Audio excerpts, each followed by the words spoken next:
Okay, so I'm sharing my screen. Just let me know if you can see the screen.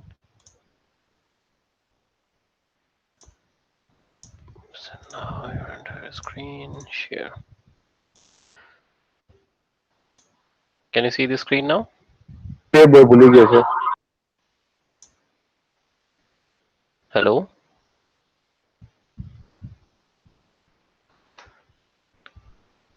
Can anyone tell me if it is fine and I'm audible? Yes, sir. Okay. Okay, so we can start with this second lecture of this course, research methodology. Oh,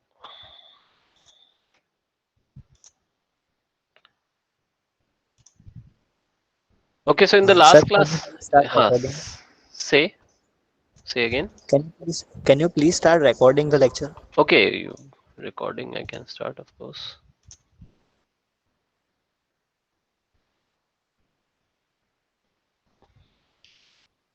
Okay, so it will start soon. So now it is recording. Okay, so in the last class, actually, last class was the first class, and we discussed. So I'll take like a couple of minutes to revise what we discussed in the last class. Someone wants to join.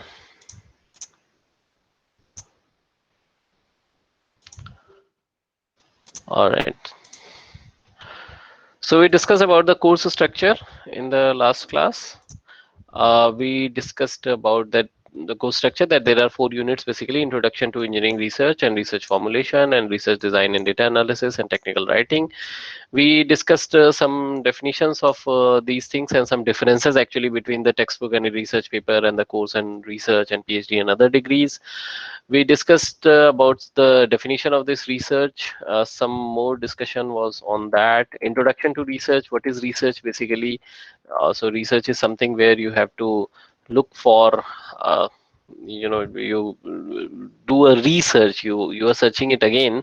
That means you are actually studying the same thing, or doing the same experiments to observe some new phenomena or some new explanation of the things that are happening, or to get some new insights on something. So what is research methodology? So it is a system, it is a way to systematically solve a research problem. So all these things actually we discussed in the last class. Objectives of the research we discussed in the last class also. We will briefly see in today's class also. There are 2 types of research: fundamental research and applied research. Okay, so we will see some more types of research in today's class. Steps of making a good research. So first thing is you raise a question, then suggest hypothesis, then you do the literature review, you do the literature evaluation, acquire data, data analysis, data interpretation, preparation of research report. That means the technical writing. So we'll see some more logical sequence of this. Actually, any sequence of this these steps are not a very straightforward way of defining the research methodology or research uh, problem, or the steps to solve the research problems. Basically, most of these things are overlapping. Most of these things overlap on each other, and sometimes you uh, change the hypothesis based on the data, or you literature review is something which is a very continuous process. Okay, so it's not like you finish your literature review and then you will not look at the research papers once you are acquiring the data. So these are not very straightforward steps. These are quite complex integration, and overlapping of some of these steps are there. So for good research study, it should be systematic, logical, empirical, and the purpose of research should be clearly defined. So all these things we discussed. So we will see some more things in today's class also. Okay, so coming back again to the objectives of the research. So now I'm starting this class. So basically, the main aim of the research is to find something which is already there, or uh, just to look at some problem in a different way, in a different way, or to get some detailed explanation of the things that are happening. Okay, so the research has its own specific purpose, so it depends on what type of research you are doing. But broadly we can classify broadly we can actually define these are the objectives of a research. So broadly we can actually define the objectives of a research in these four categories.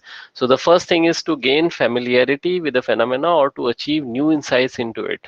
Okay, so that means if you want to, if you are observing some phenomena, if you are observing something is happening, okay, then if you're doing some experiments or simulation or some model development, modeling studies, then you try and get some more details of that phenomena, because in most of the research in your courses also you might have seen that in most of the problems in theory we assume a lot of things. Okay, so if we are solving a pi flow problem, we assume, in most of the cases we assume that it is a uh, like axisymmetric problem, or it is a fully developed flow, or it is a laminar flow. Okay, so these things we assume. So what will happen if we slowly start removing these assumptions? Okay, then the theoretical explanation or the model explanation becomes very complicated. So you have to have some more details, such as if some of you can relate, the mechanical and civil engineers, that if there is a turbulence coming in a pi flow, so in that case the equations become very complicated, and then some new assumptions come into picture. So but the thing is still there, the observation or the phenomena is still there. Okay, so if you want to get more and more familiar with the phenomenon or to achieve new insights into it, then it is called the then it is the means it is one of the objective of the research. So if you have this type of objectives, then the research is termed as exploratory or formulative research. Okay, that means you are exploring something new. You are doing some research and you are exploring something new. The second objective could be to portray accurately the characteristics of a particular individual, situation, or a group. Okay, that means it is uh, of any particular individual, situation, or a group. So if you want to study the characteristics of anything or any activity or any phenomena, then also that is the objective of this research. And this type of research, the studies with this objective are called the descriptive research studies. That means you are just observing and writing more and more things that is happening. Or if it is a social research, then again means the more and more information you can get, the more and more data analysis you can perform, and the more precise conclusions you can draw. The third objective is to determine the frequency with which something occurs or with which it is associated with something else. Okay, so this type of research is called the diagnostic research studies. And so this is mainly associated with uh, if you are getting something repetitive behavior in any of your experiment or any of your simulation, then you want to see that what is the frequency with which the repetition is there. Okay, so how frequent the repetition is there, whether you are observing the same thing with by changing some other parameters or not. Okay, so that is another objective of the research. And to test a hypothesis for a causal relationship between variables. So if you observe some if you are saying, or if in your research if you are observing that something is following some kind of equation, some kind of equations having some variables, and you say that in your particular experiment, such as for example I'm just giving an example, that if you are so most of the examples I'm giving are related to actually the fluid mechanics. It's because I am actually associated with this fluid mechanics course. So in this case, if you say that suppose your pipe diameter is say 20 mm, okay, and you are observing something in this, and you developed a model, and then you said that this model is giving you this pressure drop thing, or any other variable. This model uh, is giving you the pressure drop with respect to different flow rates. Okay, and then you say that this is a model which is actually fitting my data very well, so this model is very good. Okay, but it is possible that that model may not work if you change the pipe diameter. If instead of 20 mm, if I'm taking 30 mm, then it is possible that I'm not getting uh, any data point on your model. Okay, any model means any equation that you developed, relation between the P and Q, which is the pressure and the flow rate. Okay, so this is just an example. So it is possible that your if you change one variable or one parameter or your test condition, then this model will not work. So that should not happen actually. So in this case, uh, you have to see that what is causing that repetition, what is causing if some specific phenomena you are seeing, or uh, okay, so we were actually at this point. So to test the hypothesis of a causal relationship between variables, so in that case you have to justify the things with the probably with a non-dimensional number, or probably by testing your equations over certain range of uh, parameters, and say that uh, out of these ranges the error or the uncertainty in the results is this much. Okay, so but that is also the objective of the research, to test the hypothesis of a causal relationship between variables. So these are some of the objectives of the research. These things we discussed in last class also.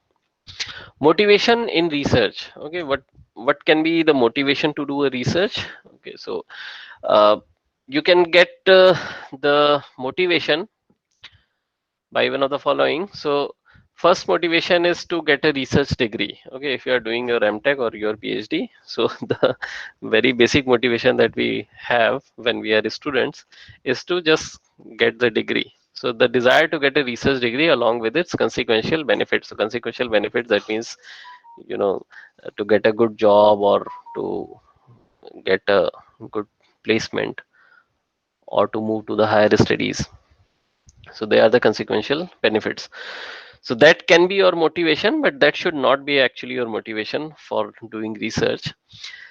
The second motivation could be the desire to face the challenge in solving the unsolved problems.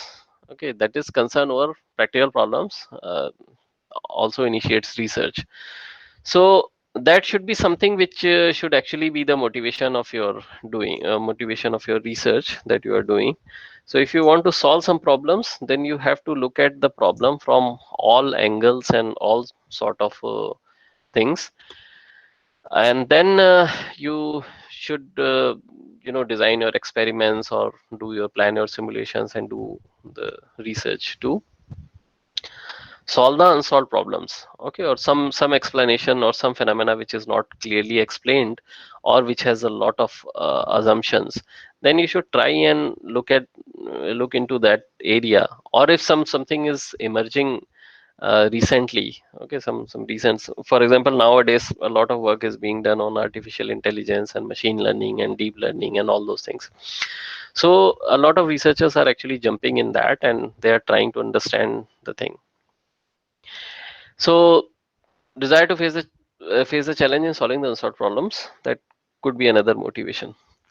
The third motivation could be the desire to get intellectual joy of doing some creative work.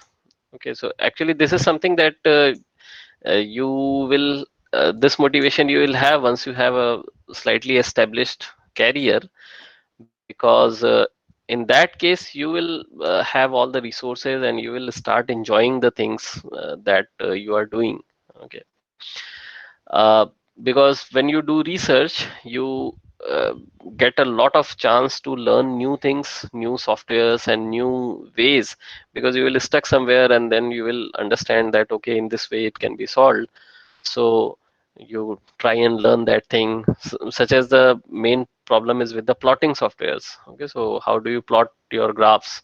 Okay, so in our undergrad course we learn that the Excel is a uh, good MS Excel is a good software.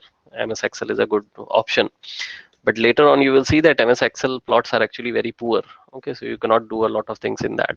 So then you learn things like TechPlot, you learn things like Origin or Magic Plot, or some other things.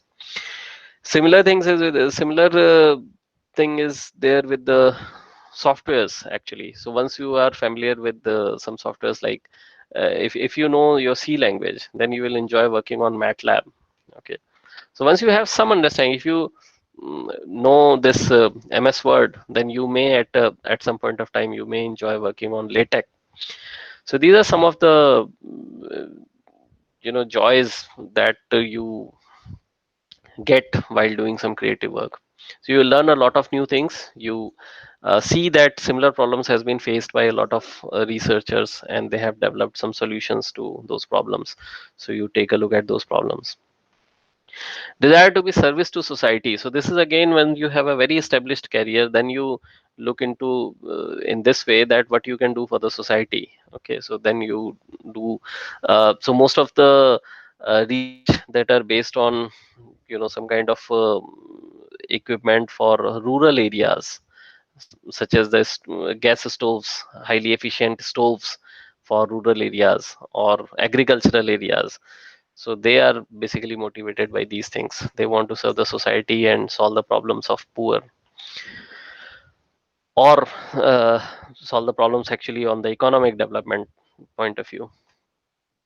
And the last one, desire to get respectability. This is something which is again is I don't think it's a good motivation, but for some people it can be a motivation that if you are doing a doctoral research, or if you are you know doing some very high quality research, then you want to get respected, and when you go and present your work in some conference or in some events, then people actually appreciate your work, and that is something that keeps them motivated, that okay, if I do good research, I'll be recognized, I'll get more and more respect.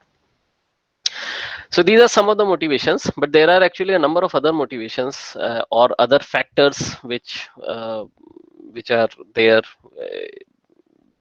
means in which you perform the research. So many more factors are there, such as the directives of government. If the government wants to do something, such as in India, we have focus on Swachh Bharat, okay, the Clean India, and Atmanirbhar Bharat, and all those initiatives are there. So people are working on that. Employment conditions. Okay, so employment conditions is something which, if your job is to do a research, then you have to do a research, whether you are uh, means too much motivated or not. The third is the curiosity about new things. So if you're curious about new things, and if you have resources, okay, so most people have curiosity but they don't have resources, and some people have resources but they don't have curiosity. But if you are curious about new things and if you have resources, then also you will try and do some research, because once we have something, right, we start playing with that and do some different just observe that what will happen if I set this thing in this way or some new ways. So all those things you can do if you're curious about new things. Desire to understand something, or social thinking and awakening, and means and many others. So there are several other factors which are actually uh, there that can act as a motivation in research. At some times actually you are compelled to do some research because uh, because of your, maybe because of your employment conditions, or maybe because of the requirement of your organization, then you have to do actually those type of things. So that is also a part. So these are the motivations in research. Types of research. So previously we had seen two types, but here we will see some more types. So basic types of research are as follows. One is the descriptive research versus analytical research. So descriptive research means you do a lot of uh, experiments or simulations or initial literature review, surveys and fact findings of different kinds. Means you do a completely, if I say that for example, again coming back to my common example, if I say that a pipe flow problem is there, then people do a lot of work on this pipe flow thing. Okay, what they do, they initially start introducing some kind of object, and they will see that what will happen in the flow if this object is there. Then they will change the shape of this object. What will happen if this is not a spherical, if this is triangle? What will happen if this is a flat plate? What will happen if this is a wedge shaped? What will happen if this is a cone shaped? Okay, What will happen if it is an inverted cone? What will happen if it is a conical frustum? So you see that for all these things, if I ask you to do a simulation of all these things, you can actually do like 20-30 simulations. Okay, what will happen if you change the pipe diameter? So just out of one problem we can explore it more and more. So these type of research is actually the descriptive research. The second is the analytical research. So analytical research, in this the research has to use the facts or information already available and analyze these to make a critical evaluation. What does it mean? It means that you already have some. So analytical research are mostly like modeling research. So you use some kind of equations, and then do you try and develop your theory on that equation. So on the facts that are already available, on the assumptions that are already available. So that is the descriptive versus analytical. The second is applied versus fundamental. So fundamental research is basically the original research where you take up the very basic problem and you try and solve that problem using some very fundamental understanding. So the objective of the fundamental research is to add something to the knowledge base, or to the the ocean of knowledge. So that is a fundamental research. Okay, that is mainly concerned with generalization and with the formulation of a theory. So if you want to do some very uh, basic theory and just to add something new to the existing knowledge, then that is a fundamental research. Applied research are mostly, in most cases they are commercial research, and they aims to find a solution for an immediate problem facing by a society or industrial or business organization. So if something is immediate problem is there, such as in this pandemic time, a lot of applied research has taken place. Okay, and a lot of idea generation have taken place, because there was an immediate problem that the pandemic is there, and we have to what are the different ways in which we can delay the infection, or till the vaccine is developed. Okay, and now currently it is still the problem, because the vaccine uh, is not given to has not been given to a number of people, or to a large population. So still a number of things are there. So that is just an one example. But if you have any immediate problem facing by a society or the organization, then you do the applied research. Okay, so it is mostly a commercial research. Third is, as the name itself is, it is saying that it can be a quantitative research versus a qualitative research. So quantitative research is actually a part of your descriptive research. So you do a lot of you collect a lot of data, and do a complete quantitative. So your main focus is on collection of the volume of data, okay, or the amount of data. Qualitative research is basically focused on some very specific output or a specific activity that is taking place. So uh, you don't collect a number of data, but you do some qualitative research. Okay, so you just uh, try to do try to explore some qualitative information from any experiment or simulation, why something is happening. Okay, you do the thing again and again, such as for example in your mesh generation type of thing. When you generate a mesh for your simulation, then you perform a grid sensitivity analysis, okay, grid convergence analysis. So what you do, you initially take a coarse grid, and then you perform your simulation, then you refine this grid.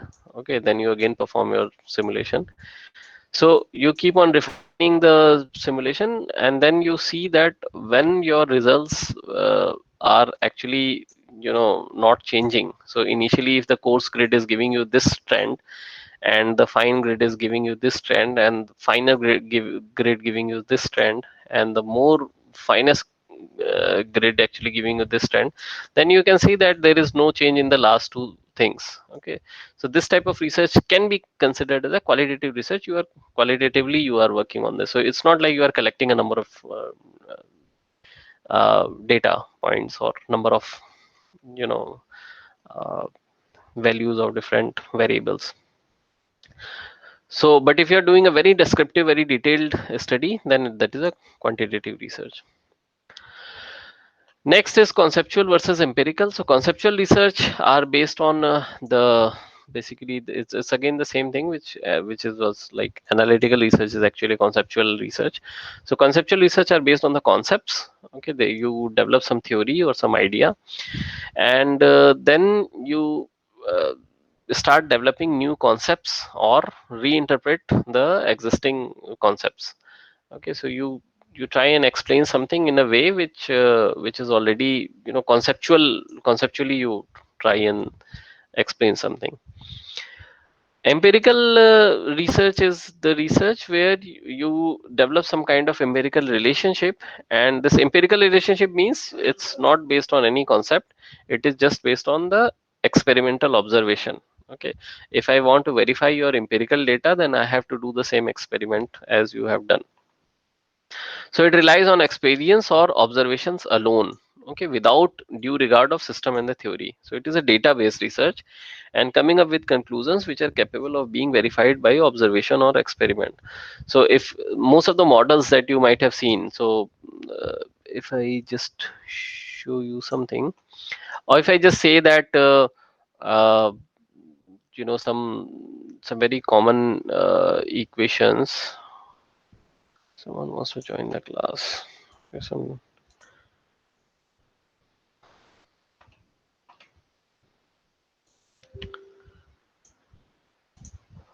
so yeah, so if you have developed some empirical relation means they are just the relation that has been developed based on the experiments or the observation, okay, or on the experience, that if you are observing such as in our previous case we have seen the pressure and flow rate. So if the pressure is a function of flow rate, uh, then if you develop it from a very standard theory, then you can get some other equation. But if you are observing that, in your simulation, if it is showing that the pressure is a function of a square of flow rate or a cube of flow rate, then that can be considered as an empirical relationship. And then you add a q cube upon b, something like this, where you see that a and b are the parameters that depend on the experiment. So then it becomes completely empirical. Okay, so it doesn't have any theoretical background, but it is just based on the observation. So that is a conceptual and empirical. Some other types of research. So a number of ways the research can be classified. One thing is the one-time research and longitudinal research. That means a long-term research. So one-time research and longitudinal research is something where you do it for a short period of time or for a long period of time. So some products are uh, based on the research of a short one-time research. Okay, and then if you see that you don't need those kind of products, then you don't continue the research in that area. But the long-term research are basically where you get a new versions of something, such as our mobile phones are getting smarter every day. So in that case, that is a basically longitudinal research. The next can be field setting research or a laboratory research or a simulation research. Okay, so where you are performing the research, if you are doing it in a lab or if you are doing it in a actual field, actual industry, uh, or you are just doing it on computer using some simulation software, then that can also be a classification.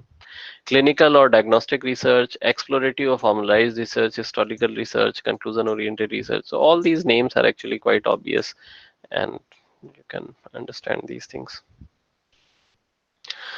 Research approaches. So there are mainly two approaches. One is a quantitative approach and one is a qualitative approach. Okay, so whatever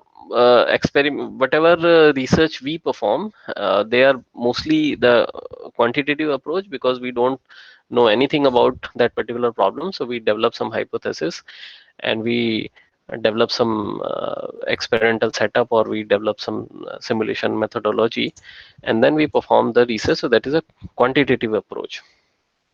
So quantitative approach, that means you generate the data in a quantitative form which can be subjected to rigorous quantitative analysis in a formal and rigid fashion.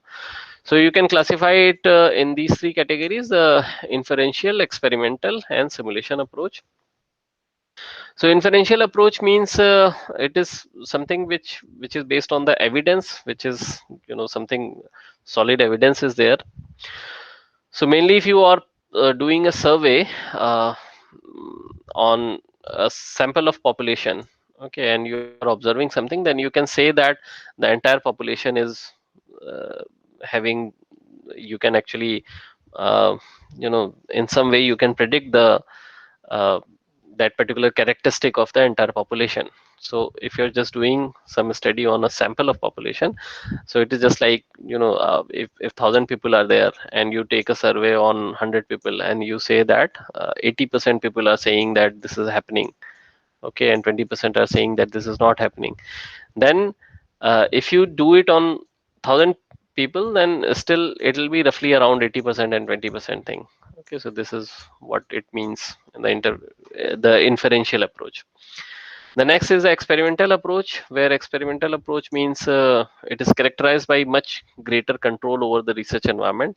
And in this case, some variables are manipulated to observe their effects on other variables. Okay, so that means, for example, in a pipe flow, what you do, you change the flow rate, okay, or you change the pressure drop, and then you observe that if you change the flow rate, then you will observe what is the effect of flow rate on other variables, such as the pressure drop or the velocity or the velocity profile, all those things. Then you change some other thing, and then you observe the effect of that thing on the other variables. So that is the experimental approach. The simulation approach involves the construction of an artificial environment within which relevant information and data can be generated. Okay, so mostly the simulation approach is based on softwares, or you can write your own code and then you can solve some problems analytically by using your own code. Or if you are just using some commercial software, then you can just input your um, variables or the boundary conditions, and then you solve something. So that is a simulation approach. So here the artificial environment is there. So all these things are basically the quantitative approach, because we don't uh, so we want to extract some qualitative information out of it. So qualitative approach to research is concerned with the subjective assessment of attitudes, opinion, and behavior. So research in such a situation is a function of researchers' insights and impressions. Actually, this thing is written in the book, but I'm not very much happy with this kind of description of this qualitative approach. But the qualitative approach definitely depends on your uh, experience and your observation skills. So for some researchers, you might have seen that they understand some phenomena quite easily or quite uh, quickly, but we take a lot of time to understand the same thing. So it depends on individual's capacity, that how you do this uh, qualitative approach, how you analyze the data. So these are the research approaches, quantitative and qualitative. The next is significance of research. Okay, so significance of research, that means uh, why do you want to do the research, or what is the ultimate thing that you are getting from the research.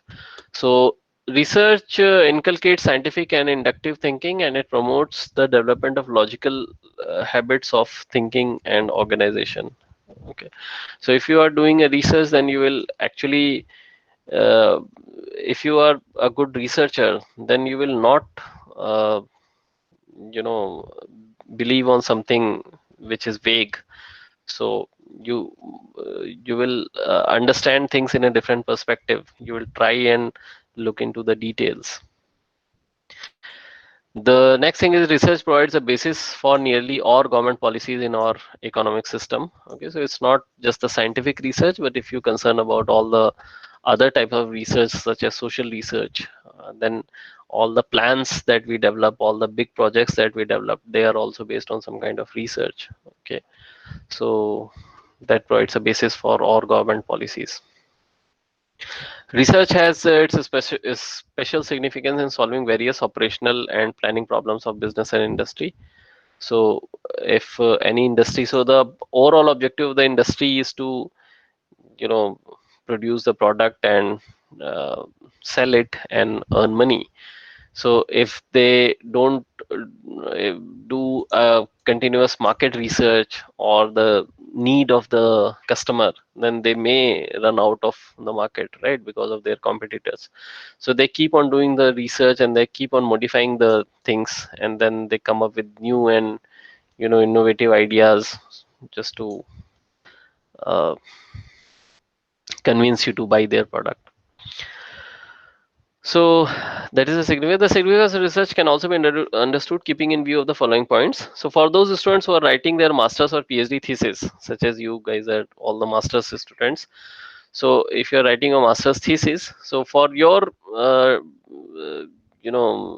from your perspective, the significance of research could just be uh, attaining a degree, okay, or uh, a way to attain a high position in the social structure. Okay, so that can be one significance. But later on, if you join some research career or any organization where you continue your research, then you will understand that that was just a initial step. Okay, later on you will see a lot of other ways of seeing at the same thing. The professionals in research methodology, research may mean a source of livelihood. Okay, so if you are a research methodology professional, then it can be your bread and butter. Okay, because you are earning money from that research methodology. To philosophers and thinkers, it may mean the outlet for new ideas and insights. Okay, yeah. So in this way, actually, a number of other things are written. So to analysts and intellectuals, research may mean the generalization of new theories. So for different people, the research the research has different significance for different professionals. So these are the significance of research. Then research process. So research process consists of a series of actions or steps necessary to effectively carry out research and desired sequencing of these steps. The chart shown in figure illustrates the research process. So so basically there are 7 processes that are shown here. The first process is to define the research problem. Okay, so you first select your area in which you want to do your research, and then you try and define something out of it. I mean, it's not a uh, as I said, that most of these steps are actually overlapping steps and they are not strictly in this order. Okay, uh, so first you define your research problem. Maybe after doing the literature review you can change the definition of your problem. Maybe after you perform your experiment you can change the definition of a problem. So these are not strictly in this order. Okay, but uh, these are the steps that you have to undergo. Okay, sometimes you undergo different steps at the same time. Sometimes you just keep jumping on from one step to the other step. But the first step is the define the research problem. Second is the literature review of the literature. So you review the concepts and theories and review of the previous research findings. That means something which is already done. Okay, so what are the experiments or what are the simulation studies available on that area? How, what do you want to actually do if you have some idea whether it has been previously done or not? If it is previously done, then what are the parameters that were considered? If it is not done, then why it was not done? Okay, because definitely somebody might have thought of that. So what are the problems that you can face in that area? So all those things you actually find from the literature review, and literature review is something which is very complex process. Okay, it's not like you cannot say that you are done with the literature review, because every day some new papers are coming, and most of the time for understanding one paper you may take like months. Okay, completely, if you want to understand one paper, one good paper, it may take months. So but this is how it is done. So first is the define the research problem. Second is the review of the literature. You review the concepts and theories and you review the previous research findings. Then you formulate hypothesis. Okay, then you say that, okay, this is the gap which I am finding from my literature review, and this is the problem. This is the thing that I want to study, and I'm formulating some hypothesis that, if I do something, then this should happen.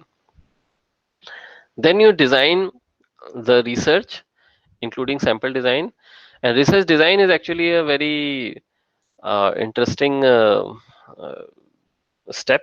So you design your research, then you collect data. Okay, then you do this execution, then you analyze the data, you test hypothesis again, and then you actually test hypothesis, not again, but you test the hypothesis because you formulated some hypothesis. So you test here that after the data collection, you analyze the data and you see whether your hypothesis was correct or not. If it was not correct, then you go back to your thing, and then uh, you may change something in your design. Then you interpret and report. Okay, so it's not again, I'm saying that it should not be very strictly in this order, but these are the steps that you have to undergo. And interpret and report, in this step, actually the thing is that in this step you report everything that you have done. Okay, it's not like you just report the good results, but you report, in in most of the cases you actually report everything that you have done, uh, unless it is specifically asked that you report this particular thing. So you say that you have done this and you have done that, and you observed these experiments were successful, these experiments were not successful, your hypothesis was not uh, correct, or it was correct. Then you explain those things and you do the discussion over your findings. So these are the research process, the steps in the research. Okay, so again, as I said, that the following order concerning various steps provides a useful procedural guidelines regarding the research process. But again, they are not strictly in this order, but they are, all these things are there, all these steps are there. So formulating the research problem, extensive literature survey, developing the hypothesis, preparing the research design, determining sample design, collecting the data, execution of the project, analysis of the data, hypothesis testing, generalization and interpretation, and preparation of the report for presentation of the results, that is formal write-up of conclusions reached. Okay, so these are the research process, the steps in the research process. So again, they are actually the same things. So here we had mentioned 7 points, but here it is 11 points. So some more, we broke actually some of these. What is the criteria of good research? So the first criteria is that the good research is systematic. The systematic word, again and again it is coming into picture. The systematic means it is very structured. Okay, so it is something which is following a very logical sequence, and all the steps that you have taken, they have very specified sequence in accordance with the well defined set of rules. Okay, so a good research is systematic. The second is a good research is logical. Logical means it should make some sense, it should be based on some literature survey, it should be based on some standard equations or standard methods that has been developed, standard observations. So it is guided by the rules of logical reasoning and the logical process of induction and deduction. So good research should be systematic, it should be logical, it should be empirical. So here empirical doesn't mean that the empirical relation, or it should not be analytical. That is not the meaning of this. But a good research should be empirical. It means that something new it should add, uh, and you should have some concrete data or some very solid explanation of that new thing that you are adding to the existing knowledge. A good research is replicable, and this is also very very important, because I have said it a couple of times that any one who is doing the same work that you are doing should get the same results as you are getting, right? So the characteristic allows researchers to verify by replicating the study and thereby building a sound basis for decisions. So if something is replicable, uh, if you are doing the same thing and getting the same results, then I should also get the same results by doing the same thing. Then in that case we can make some decisions that if you perform this type of uh, analysis, then you will get this type of result. Okay, so coming to the last part of today's lecture, the problems encountered by researchers in India, and this is very interesting, and I'm I'm actually happy to see that the book has mentioned all these points. So by the way, I am following this book by Kothari. Okay, so KC Kothari book is there in your references. So that book I'm taking as a reference. So what are the problems encountered by researchers in India? So the first problem, which is a very basic problem, is the lack of scientific training in methodology of research. Okay, that means we don't, most of the time we don't know what is research and how we should do, but we don't have any training also. But we just jump and we are asked to do something out of nowhere, right? We don't have any understanding of the idea, and this happens with most of the PhD students actually. So once they do their PhD research, they don't have any idea that what they want to do and how they want to do. Okay, what are the steps that they should follow, or how people do research actually. So they don't have any background of that, and they just jump into the dark. Okay, they start doing things from the beginning. So the lack of scientific training and methodology in research is a problem that is faced by researchers in India. And the solution of this could be something like this, that the effort should be made to provide short duration intensive course for meeting this requirement. Okay, so some well established research, how they are performing research, how they are formulating their problems, how they are doing the experiments or simulations. Okay, how they are analyzing the data, what are the different softwares. Most of the time we don't even know the softwares. We don't even know the names of the softwares. We don't actually know anything, right? We don't even know the different journals or different relevant resources from which we can download the papers, technical papers or the research papers. So some kind of training should be given to the researchers. The next problem is there is insufficient interaction between the university research department on one side and the business establishment and government department as a research institution on the other side.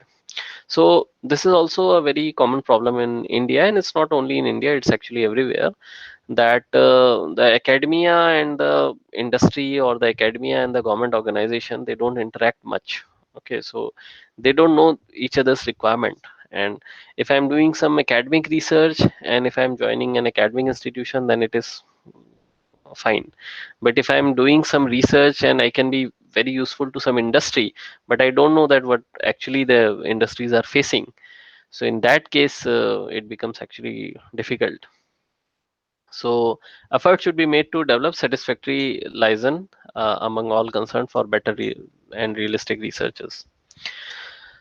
So that means you should have a good interaction between the university and the business establishment or the government departments or the industry. The third is the most of the business units in our country don't have the confidence that the material supplied by them to researchers will not be misused, and as such, they are often reluctant in supplying the needed information to researchers.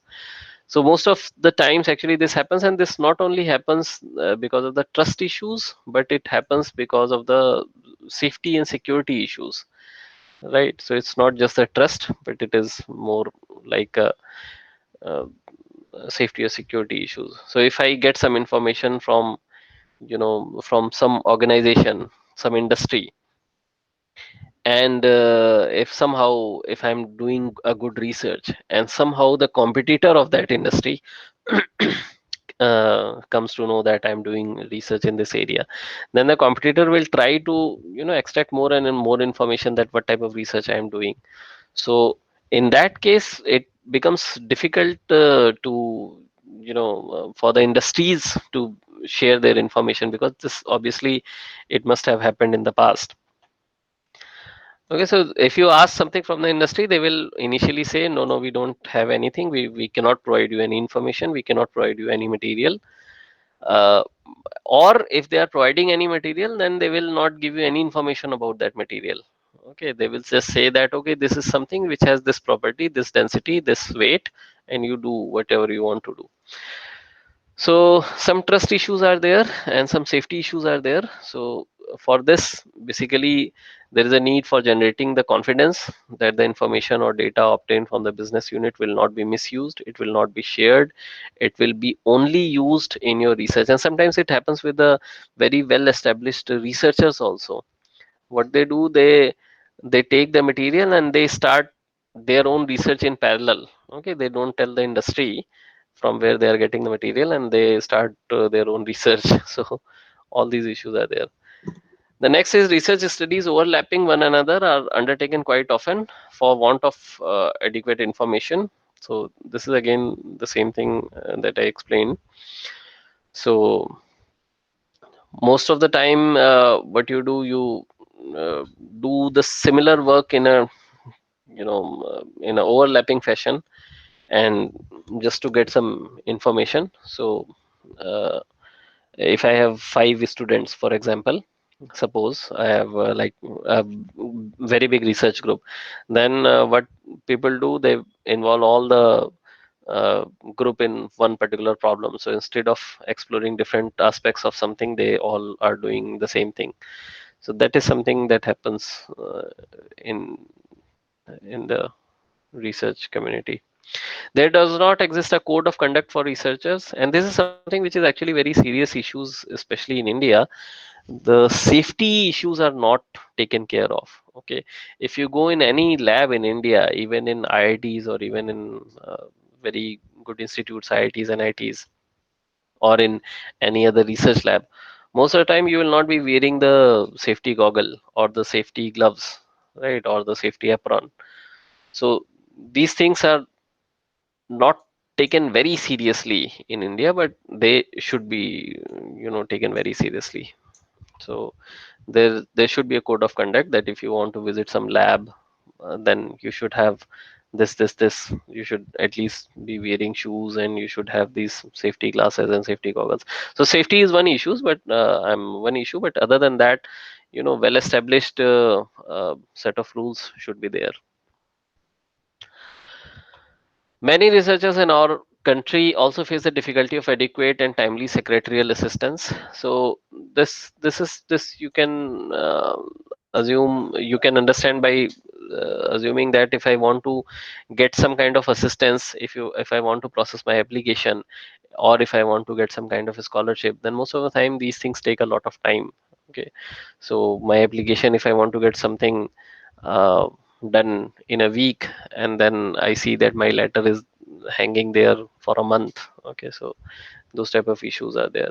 Library management is another issue. So there is also a problem of our libraries not able to get copies of old and new acts or rules or reports and other government publications in time. So all these things are there. The library management is not satisfactory in many places. There is also difficulty of timely availability of published data, and this is another very big problem, that if some data is already published, then still first thing is there'll be delay in publishing the data, because if you communicate a paper, it may take like 4 months or 6 months or 1 year to get it published in a good journal. And then once you have it published, then it will be difficult to get, if already some, not your work, but if it is some other work, then it will be difficult to get a copy of that published data.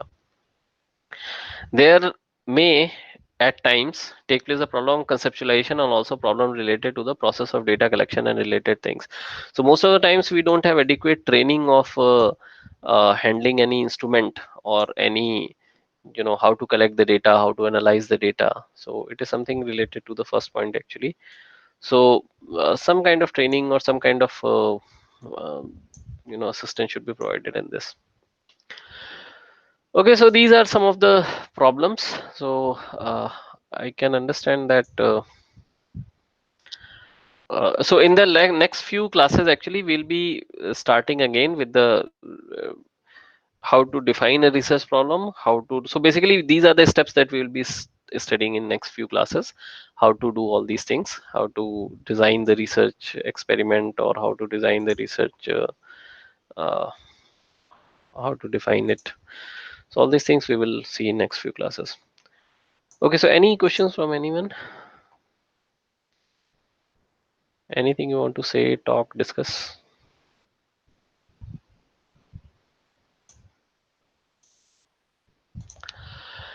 Okay, so I'll be sharing these slides with you maybe in a couple of days.